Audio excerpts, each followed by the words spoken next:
Taking Flight by Nyan Sangetsu, Chapter 6, The Third Fracture. Mom, Dad, I won't let you die again. You'll live this time, I swear it. If that means messing with things. Already fucked up the timeline already? What's that saying again? In for a penny, in for a pound. I'll finish what you started. The Third Fracture. So, this was initiation then. Crow found himself rather impressed with Beacon thus far, if only because Raven wasn't. His sister had been growling most of the night. At this rate, she'd wound up crackling a molar or worse. He'd given up trying to calm her down long ago. Sis was probably just jealous of all the attention Naruto was getting. Far be it from him to interfere with that mess. If she had a problem with them, she could bloody well sort it out herself. The imminent explosion promised to be a spectacular one. He looked forward to the fireworks. Only a few hours ago, the headmaster had given them some kind of speech about perils of being a hunter. Really, who didn't know that? And had them herded into the auditorium with everyone else. Like the rest, they had been told to shut up and sit the hell down and find somewhere to sleep. Tomorrow, their sleep would begin. Simple as that. Crow liked simple. Simple was good. Also, hot damn. Now, Crow wasn't exactly a connoisseur when it came to women, mind you. Oh, he'd seen his fair share back in the tribe, but none like this. No stick thin, ugly bandits, these ones. They were each and every one of them warriors, all of them strong, each of them beautiful. There had to be at least 24 potential applicants here. A single student might give the tribe trouble by their lonesome, but all of them together, they'd not stand a chance. Hell, one of those girls looked like she could snap Raven over her knee like a twig. Raven, for crying out loud, and that was ignoring the men. Jeez, what the hell were they feeding these kids? Must be something in the water, he muttered to himself, shaking his head as he leaned against the wall. That, or Beacon's got high standards. Naruto had noticed too, or rather, he'd been noticed himself, trapped with a sullen knee on one arm and a glaring good witch on the other, with no escape in sight. His friend looked to be at his wit's end. Poor bastard, he hadn't even been able to get away from them since they'd found him again. Look, there's really no need to fight, he heard his friend call across the room. Let's just have the chips fall where they may tomorrow, huh? Raven absolutely hissed in her sleeping bag. Crow quirked a dark brow. You just gonna leave him like that? For a moment, he thought she might. Instead, she rolled over and slammed a pillow over her head. Some might call Naruto dense. Crow knew better. That one was sharper than he let on. He knew full well why they were fighting over him, and he wanted no part of it. He flicked a desperate look Crow's way, and was all but ignored for it. Bastard could stand to suffer a little for once. Puberty had hit him like a truck, giving him a roguish smile and debonair charm. Maybe his semblance really was luck bastard after all. At least when it came to women. Really, Crow almost pitied him. He preferred his a little less fussy. A small wonder Raven was seething. She wasn't used to competition, and these girls were fit. Make no mistake about that. She'd have her work cut out for her. Nope, he wasn't going anywhere near that landmine. Blondie might make a good brother-in-law someday, assuming he managed to drag Raven to the altar. But such a day was still long in coming. For now, he'd settle in and watch the show. Shame he hadn't brought popcorn. A hand tugged on his sleeve. Excuse me? Red eyes met silver as the younger Branwen dragged himself upright, and sure enough, he found the culprit. He found himself face to face with a girl clad in a white cloak and dark traveling leathers. Unlike the rest, she'd not bothered with her pajamas. Ouch. She'd not bothered with her pajamas. Ouch. Sleeping in leather wasn't fun, or perhaps she simply didn't have anything else to wear. Some people came to begin with naught but the clothes on their backs. An upswing of pity had him sitting up just a little straighter. At least this one had. Well, hey, little lady. He put on what he hoped was a charming smile as he addressed her. What can I do for you? She wrinkled her nose at him. Could you tell your friend to quiet down? Some of us are trying to sleep. Crow's spirits fell faster than his head against his chest. Bloody blonde bastard. Yeah, sure. Thanks. She sauntered away with a smile and a wink. Good luck tomorrow.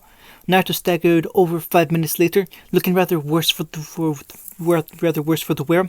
Hair rumpled and clothes disheveled, right sleeve torn and missing his left shoe. He somehow managed to look both irritated and thinly amused at the same time. Raven paid him no heed. She was already sound asleep. Crow, on the other hand, "Sorry about that," he scowled as the whiskered warrior granted him a jaw-popping yawn.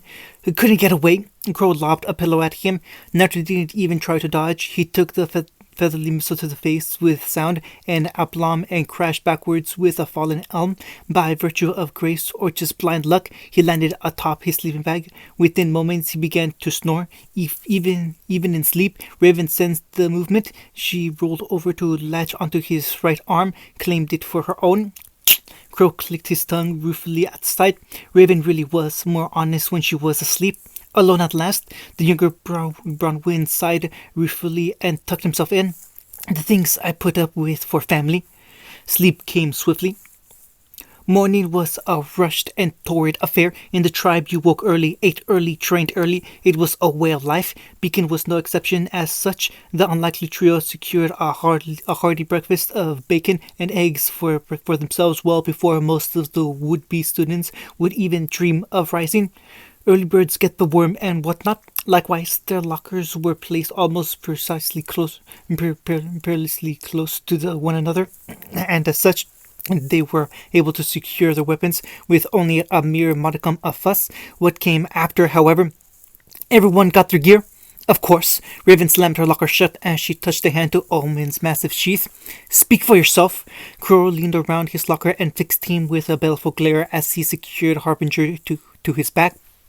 You've been glaring at the note for the last minute." Black brows waggled at him. "Got a secret admirer?"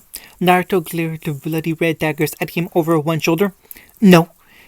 Prophecy was lighter than it should be. He'd already checked her firing mechanism and found it squeaky clean. It shouldn't be. Someone had cleaned his weapon, sharpened its edge, and restocked what little ammo was left in the chamber. He'd been running perilously low before they came to Beacon, and swore to use its long range form only for emergencies. No longer. Now his glower was focused upon the bundler of ammunition he'd found in his locker and the note left behind. It held but 3 lines of dialogue for him. "Ought to treat your weapon better, Whiskers. Good luck out there today. Yen." He crumpled the note and stashed it in his pocket before Raven could see it or throw a fit. It was her again. Yen, that meddling blonde woman. What did she want with him? Omen and Harbinger didn't look to have been repaired whatsoever, not by his reckoning at any rate, which meant she'd singled him out, found his locker, extracted his weapon, and done all this overnight. Why? Too many questions, not enough answers. With a long-suffering sigh, he slipped the bandolier over his chest, ignoring Raven's questioning expression. Best not to look a gift's horse in the mouth. Or for now, they had a test to pass. Naruto pondered that for a moment, his gaze slipping over the million students in the locker room.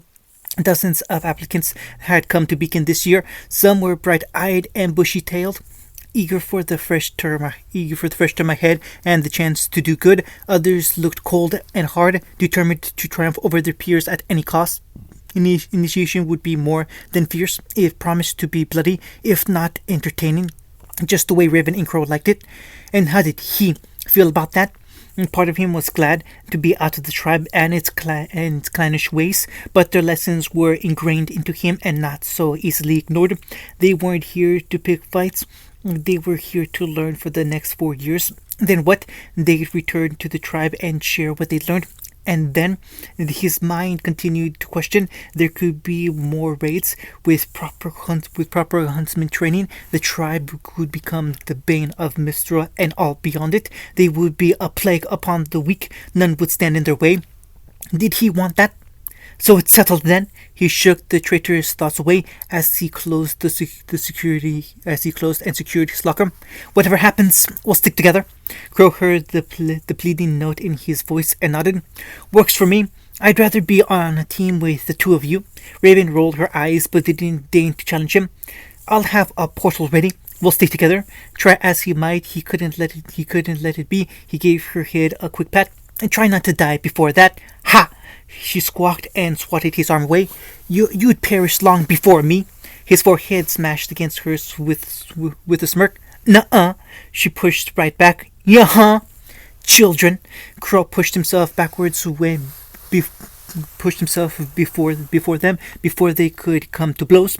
This is my life now. Quite so. A hand came down on his shoulder as a new voice chimed dangerously close to his ear. You'd best get used to it. My, but those are nice weapons. Wherever did you get them? The younger Branwen whirled with a yelp and thrashed his way free. The hell? Now, no need to be rude. All eyes rounded on the newcomer, a young man with bright eyes set in a pale face, framed by dark brown hair bound in a wicked braid. Raven set a hand on Omen's hilt. And you are? Whoever he he undoubtedly was a faunus, made more than evident by the long chitinous tail curling behind him, and clad in a dark leather coat thrown over a strange outfit with matching trousers and black boots. He looked utterly unassuming, if one ignored his smile. He didn't seem quite right in the head. Naruto thought he was too jovial, too happy by half. Even now, those golden orbs sparkled with a strange giddly glee, almost as if he were enjoying some great twisted joke. His smile twisted still further as he sketched a languished bow before them. My friends, my name is Tyrion. With a merry giggle, the newcomer straightened and clapped his hands in thinly veiled delight. And when I saw the three of you, I just had to come and make your acquaintance. Naruto noted the strange knives mounted to the young man's wrist with a frown. How so? Yeah, what gives? Crow growled. Start talking, or start spitting teeth. There it is. That's the look. The one I've been searching for. The young man crooned, rubbing his palms together. It's so nice to meet someone who understands. The three of you are killers through and through, just like me. You're not afraid to spill blood. Oh no. He tittered happily when the trio exchanged an uneasy glance between themselves. With you here, perhaps things won't be so boring for me and my goddess after all. Naruto blinked. Wait, did you say God? Tyrion Kalos! A dark blue crashed into the madman's back, sending him really. I told you not to run off. The energetic man whined. Ow, but Kali, you told me to make friends. Not like this.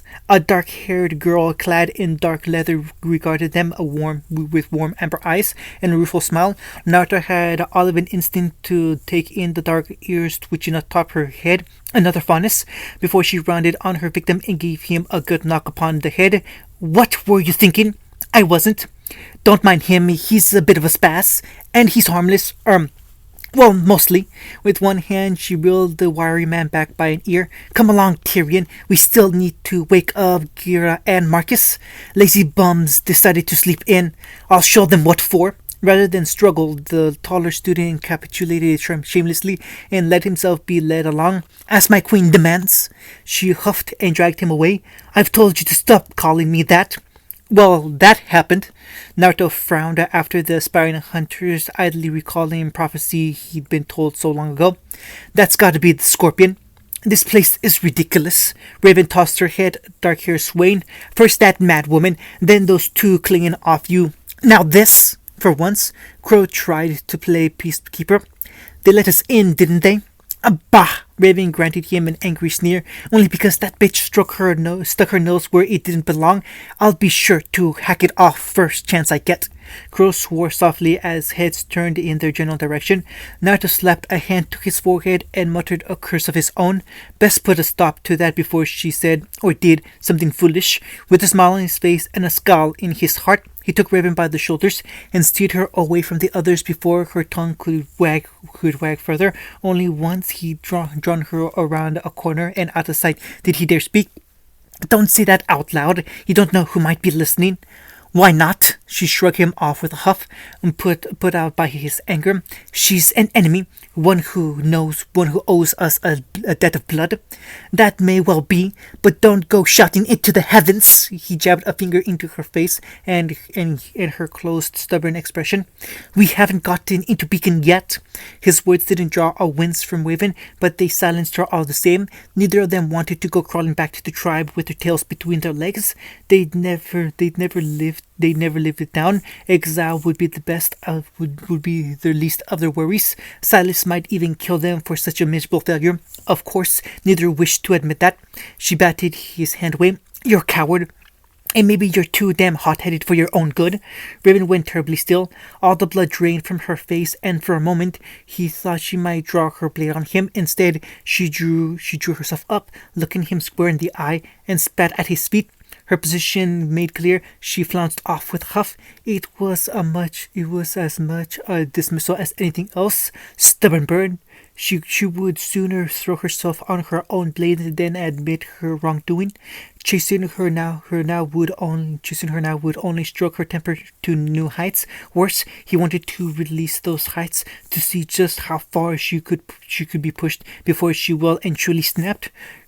He longed to chase her down and have it out with her. Put an end to this once and for all. The kindness in him wouldn't allow it. Maybe Raven was right. Maybe he was getting soft. In the tribe, they would have broken bones over this. Now, rather than pursue, he watched her go a frown. Who put a bee in her bonnet? It wasn't hard to find Crow and share that opinion with him. Maybe go easy on her, yeah? Mercifully, the younger Branwen didn't rib him for it. She's having a bad day. A long-suffering sigh escaped him when the blonde refused to answer. Come on, we better find her before she does something stupid. Shaking his head, he turned and stalked right back the way he'd come. He bounced off someone. Hey, watch where you're going. His jaw clicked open. Holy hell, this girl was tall, nearly as tall as him. Clad in a blouse and combat skirt of purest amber, the better to show off her long legs and toned arms. Rich ebony hair ran down her back, and curly ringlets framing a tan face from which eyes of mighty grey shone. A pair of golden gauntlets sheathed each arm to the elbow, sparkling with dust gems near the knuckles and center.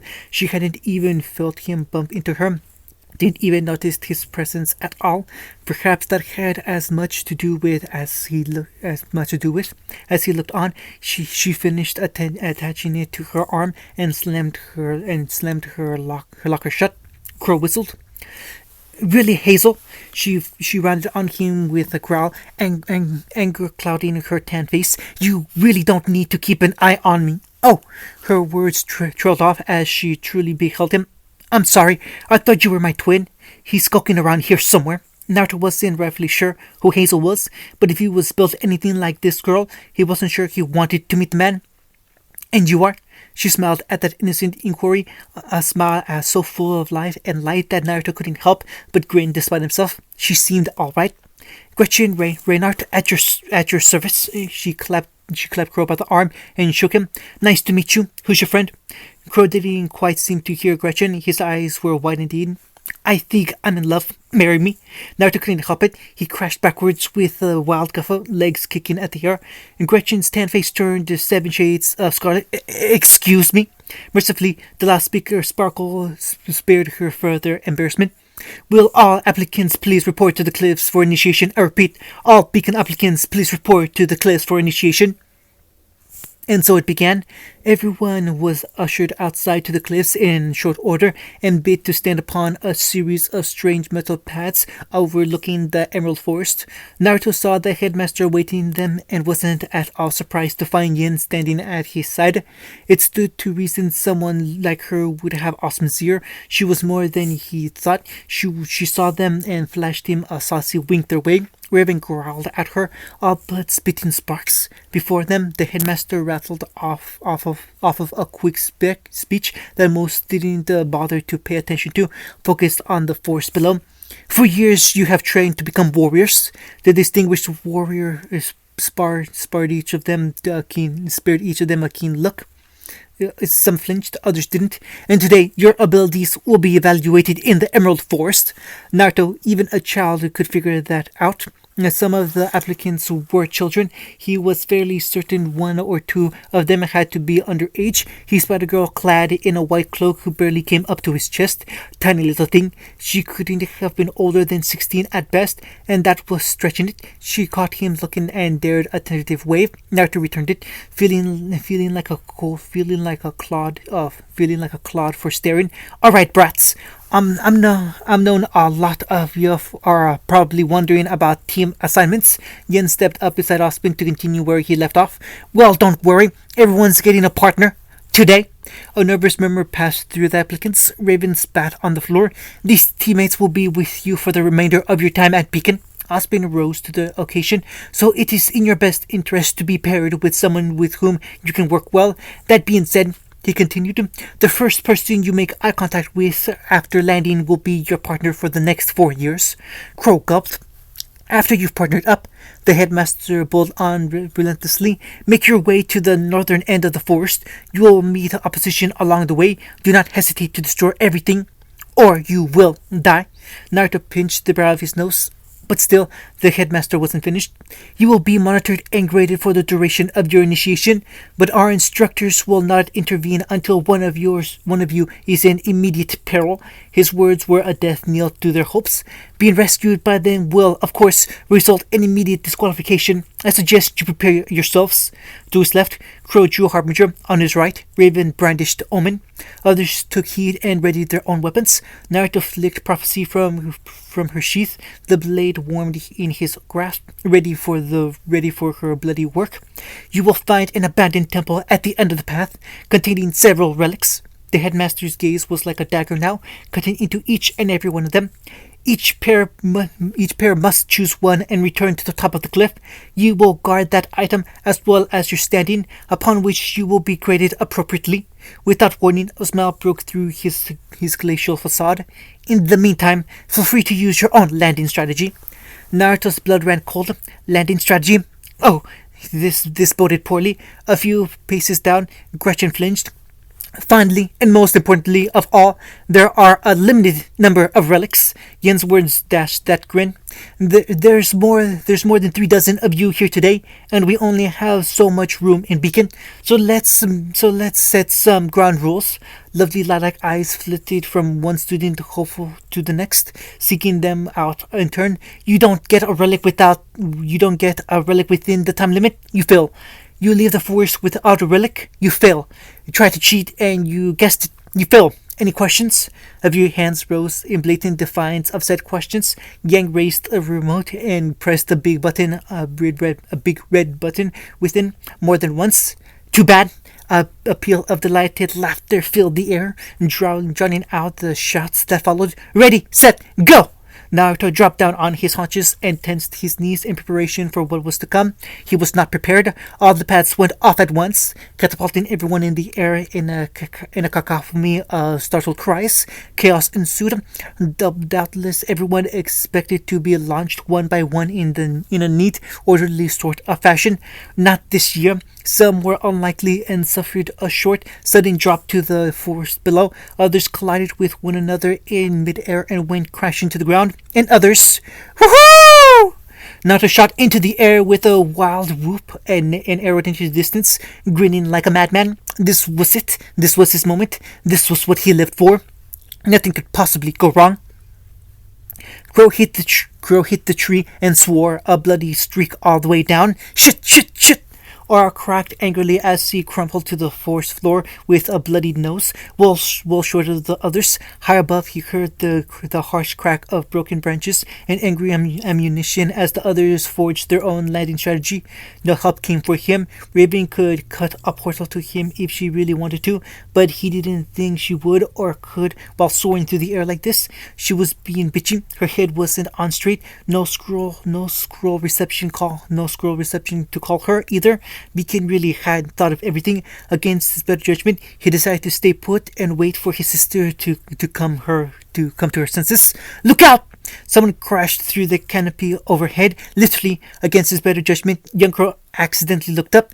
A blur of white and red burst from the branches to dangle by her bootstraps like some kind of mad puppet, hanging upside down, dark hair a halo across her face, a visage which soon turned red as blood rushed to her cheeks. Crow's mind gibbered. Close, way too close. Her nose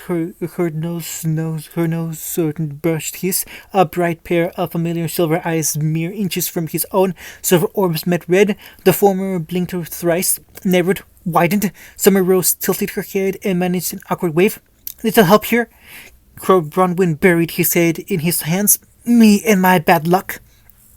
Damn Crow, damn Naruto, damn them both. Raven seethed as she hacked her way through another Beowulf, only to find herself faced with a second, and a third, followed by a fourth, then a fifth. Omen howled in her grasp, its blood-red blade cutting them apart like wheat from so much chaff. This was her brother's semblance at work. She just knew it. What else could it be? She'd been set upon the moment she landed, and the Grim hadn't let her be since. She could cut a portal to them right now, but she knew they'd never let her live it down. Crow might not care, but Naruto, after the fight they just had, Raven imagined his laughter, his smile, satisfied smile. Oh, I thought you didn't need my help. Braving her blade with both hands, she divested an angry Ursa off its head, slashed away a Barbatus calves, and whirled it into another Beowulf. All the world dissolved into a red blur, and she knew not but the bloody thrill of battle. She became a whirling dervish, ripping and tearing through all who opposed her help, who needed help, not her. She was Raven Branwen. She needed no one. She'd find the relic on her own and show that bloody blonde bastard who was top dog, or she died trying. A dark shape burst out of the foliage behind her, jaws gaping wide. Shit! She running on the Ursa, already knowing she wouldn't make it in time. The beast froze, literally. Glistening ice crystals burst across its form, rendering it a statue of pure ice. Instincts had her turning, pivoting on one heel to face this new threat. Thanks. Pale blue eyes met red. Willowshney blinked back at her, rapier in hand. A soft smile bloomed across her face. You're welcome. Raven threw her head back and held her fury to the world. Nah! Naruto hit the ground running. Gotta find Raven, gotta find Raven, gotta find Raven. Of course, that was easier said than done.